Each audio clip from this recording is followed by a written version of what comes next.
Morning! Game, set, and match. You right? Yeah, man, I'm good. I've got a bit of cloud nine in my head. That's how energetic. What time is it? It's the 7th hour of the day. It is far too And early. this is how much energy Phil has for Caffeine and Machine. It's a bit frustrating, isn't it? Yeah. Not sure if you guys watched the channel November, I think it was. That we filmed last. Rainy. It was horrific. It was day. the opposite of what's happening right now. Yeah. Yeah. Times have changed. Things have changed for the better. This place is fantastic now, man. You've already developed a very distinct culture, I would say, around this place. So, the format of the day, conveniently, Caffeine and Machine is located 40 minutes from Bicester Heritage. And today, we're heading over there in the TDF, but we've used Caffeine and Machine as our base of operation. I stayed over here overnight, just as Phil's friend. It's not an official offering yet. Will that be a thing? Yeah, for sure. That's a thing. For sure, too. we just don't want to overpromise. Not on the menu yet. Everything that Yeah. we're doing at the moment. But when it is ready, we'll let you know, because in terms of a hub for Yeah, it's logistics around the car world in the UK, it's pretty good. Silverstone close by. Silverstone, Donington, Donington's not far. NEC, NAC, Bicester, which you've already picked up on, all of the car brands, Aston Tours, And Jack the lovely Tours, Cotswolds. and the Cotswolds. Mustn't forget So it's a good place. Cotswolds. Mustn't forget the Cotswolds. Yeah, we're going over for a Petrolicious event. I actually don't know what the format is, but they would like the TDF on display, so we shall take it.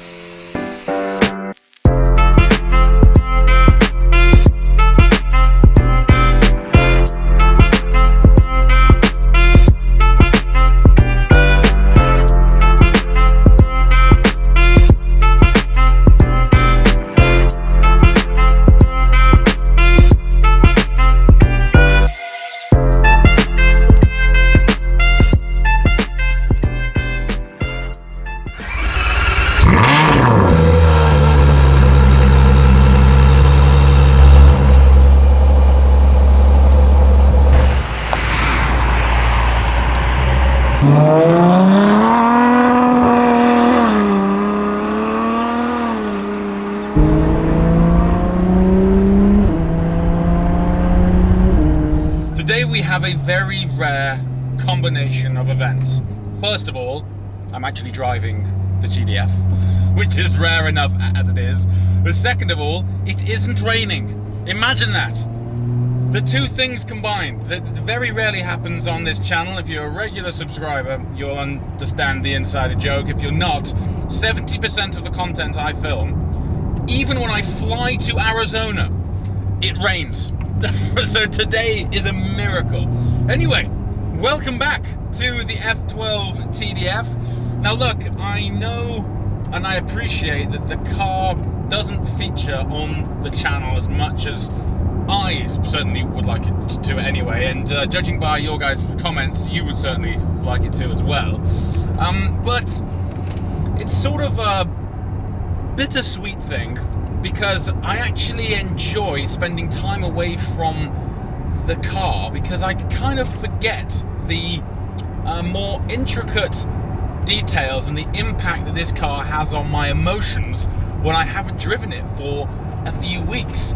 I mean, this thing affects you on the molecular level. I mean, it really stimulates you internally. And one of the beautiful things about it, and one of the things which in this day and age is very hard to achieve, is how it's so enjoyable even when you're not driving it that fast, because it just sounds like this. I mean, we're doing right now, that's the sound at 50 mile an hour. Granted, that's 60 now, but still, it just sounds fantastic. One of my favorite features though, and I think my overall standout interaction with the car, is the relationship between this engine and this gearbox. Just watch, visually watch, and audibly pay attention between how quickly these gears shift based on as my fingers interact with that paddle, right? Ready? It's instant! And if the cameraman can hold it still,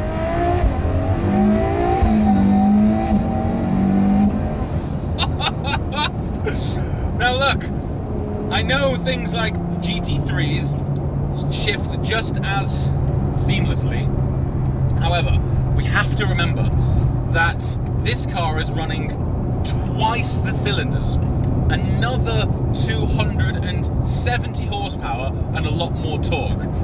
I cannot tell you the engineering marvel and witchcraft and just overall Italian magicry which is taking place under that bonnet.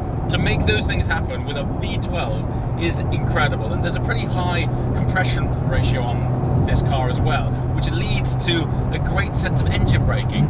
When you downshift, it really sort of applies this sort of thick, you can feel you're leaning on the compression. It just feels fantastic. It feels like there's this big thick ball of energy underneath your right foot just waiting to explode as soon as you downshift a few cogs.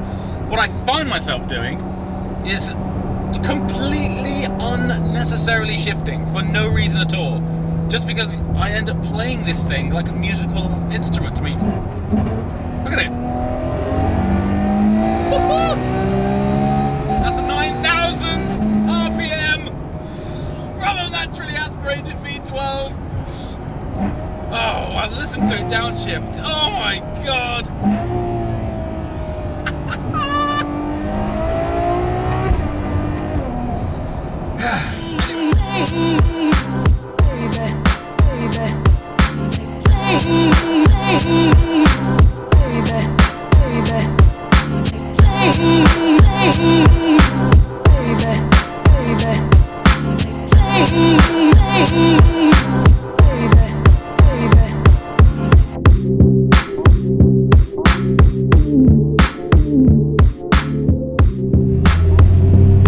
So, welcome to Bicester Heritage. As we drive through, I mean, just look at the kind of things we get on display here. Casual gull wing there. We'll take you for a full tour of the exciting stuff shortly. But as an overview, this is an old military base that was recently acquired, and then all of the buildings were rented out to businesses that restore cars. Right now, the majority of them are classic cars, but the expansion plans for this place are incredible. They've got planning for a new hotel, and they've got planning for using their circuit for track days and things, so it's pretty cool. Anyway, I'm trying to find a place to park this car. Apparently I'm a part of a Ferrari display. I don't know if I'm in the right place or not, but we'll just have a walk around and see what we can find. It looks like there's some Ferraris here.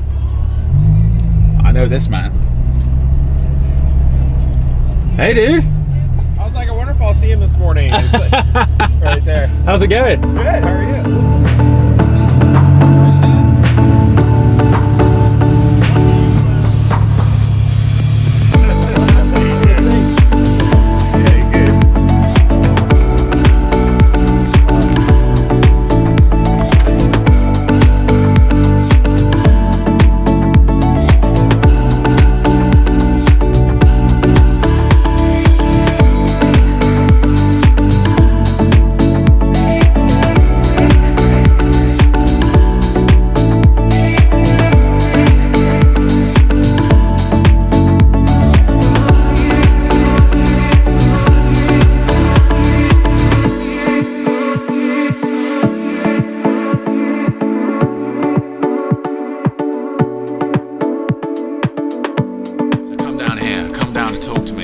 So this Carrera GT has got over 60,000 miles on it. I mean, it's absolutely incredible. I went out in it a few weeks ago. You wouldn't believe how incredible, like the engine is still, it's so sweet. In fact, it's one of the better ones I've experienced because it just runs so incredibly well with it being used. You know, Porsche's designed to be used, even though this was, you know, built ultimately off a Le Mans engine. The fact that it gets used, you know, it keeps it lubricated, it keeps it healthy like a heart, it keeps it running. And it sounds incredible. It's absolutely out of this world, but it's just a great example of a use case of people using these things. You know, you hear everything about the clutch being an issue, and you know, they are tricky. In fact, let's go around to the driver's side. I'll show you a feature which is a proper first world problem of a Carrera GT. So you'll notice that the Carrera GT has a fly-off handbrake, which is between the carbon sill and the driver's seat. The issue being that you actually can't interact with that handbrake when you have a watch on. So when you drive a Carrera GT, it's typical to see drivers wearing their watches on their right wrist so that they can actually access the handbrake.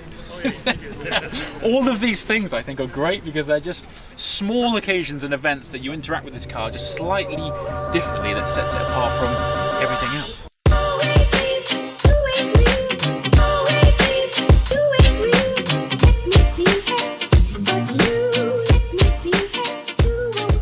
So, just spotted this beautiful car. At the minute, I'm coming across a lot of cars which in my opinion should have been made as a manual. This 8C being one of them. Look at the side profile of that car for 1 second. It's absolutely drop dead gorgeous. But I'm well aware, in my opinion anyway, it is tainted with Sloptronic gearbox.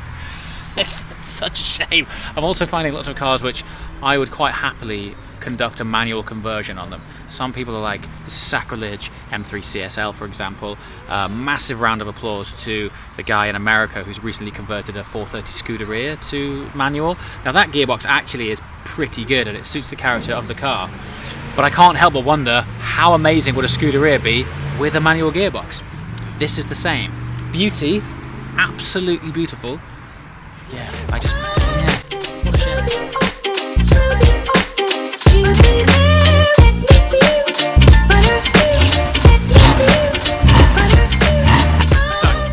You guys that often comment about the size of the TDF on British roads. Yes, it's not the smallest of cars, but as far as Hyper GT goes, nothing is quite as wide as an Aston Martin 177. This thing is so imposing.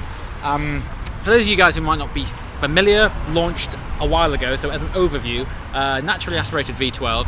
The clue is in the name as to how rare this car is. 177, they made 77 of them worldwide. And they were a project that, despite the fact that it gained a lot of credibility for Aston Martin, no one really drove one that often. They all went to very rare collectors. They went into underground bunkers and not many people saw them. So to have one here in the UK in black, by the way, this black on black spec, not only does it look phenomenal, it's also super rare, but it's just so imposing. And I honestly thought the TDF was pretty wide. You should check out the bonnet on this thing. You could land an aeroplane on it. It is colossal. Now, interestingly, we are talking with Dylan Miles to hopefully drive this exact car on the Modern Classic series. Now, right now it's in the hands of the owner. So, wonderful owner, if you are watching this, let's try and get it on the channel because I think this is something that the world and the audience would thank you for.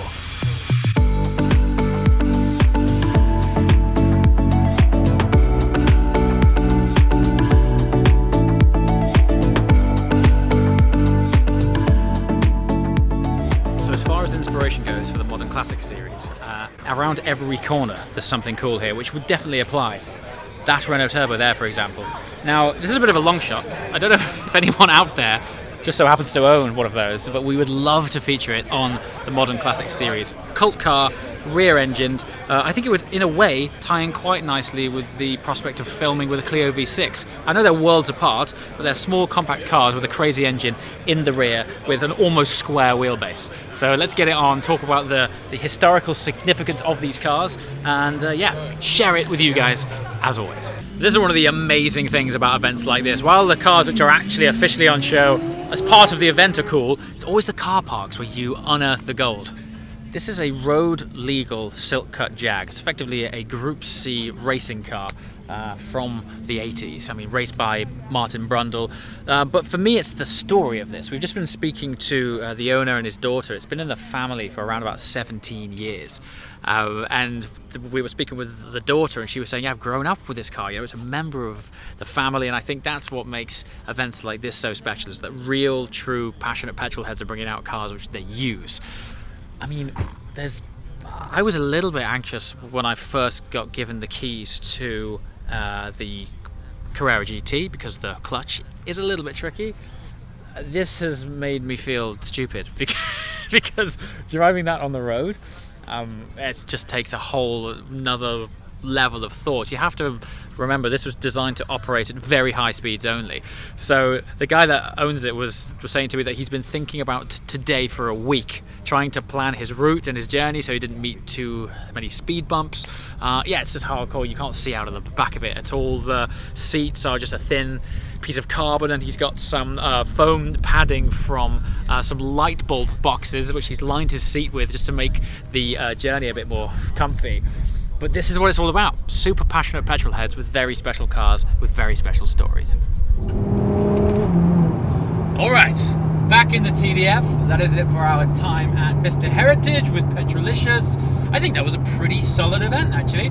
It's the first one that they've held there. I'm not sure actually if they've done any other events in the UK, but for a first at Bicester, that was pretty cool.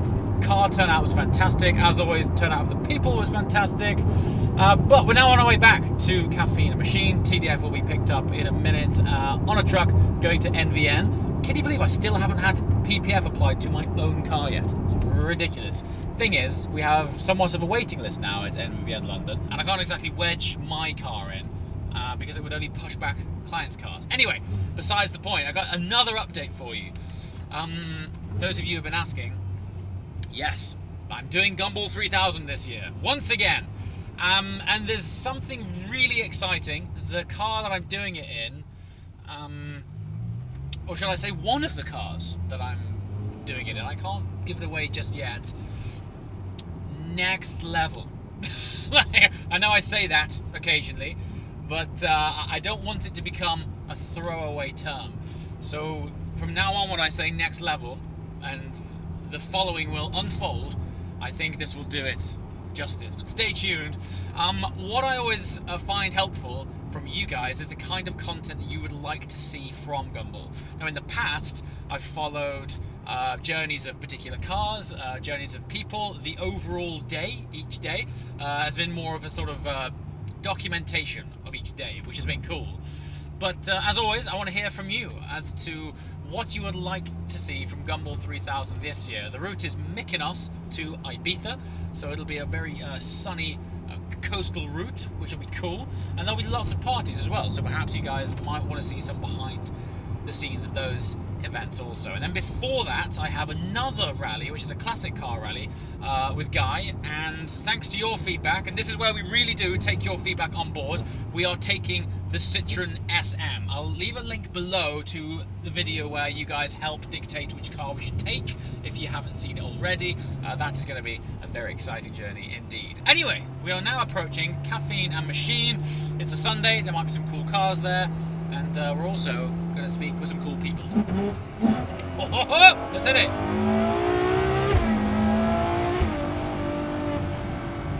Back where we started, at Caffeine and Machine. Weather's still phenomenal. Awesome day. Definitely want to be spending some more time at Bicester. We've also got some trips lined up with the TDF as well. So I know I was beginning the video saying we're not seeing enough content with this car. I'm going to make a conscious decision to try and make more of this vehicle, because the more time I spend with it, the more I fall in love with it. So yeah, definitely want to bring you some more content where I'm in the car for longer, because I know today was like bite-sized, but anyway, it was still cool, still amazing to stretch its legs. Now we're going to take this back to MVN. It has to go on a trailer because I'm going somewhere else. Good to be back. As always, thank you so much for watching. I shall see you next time.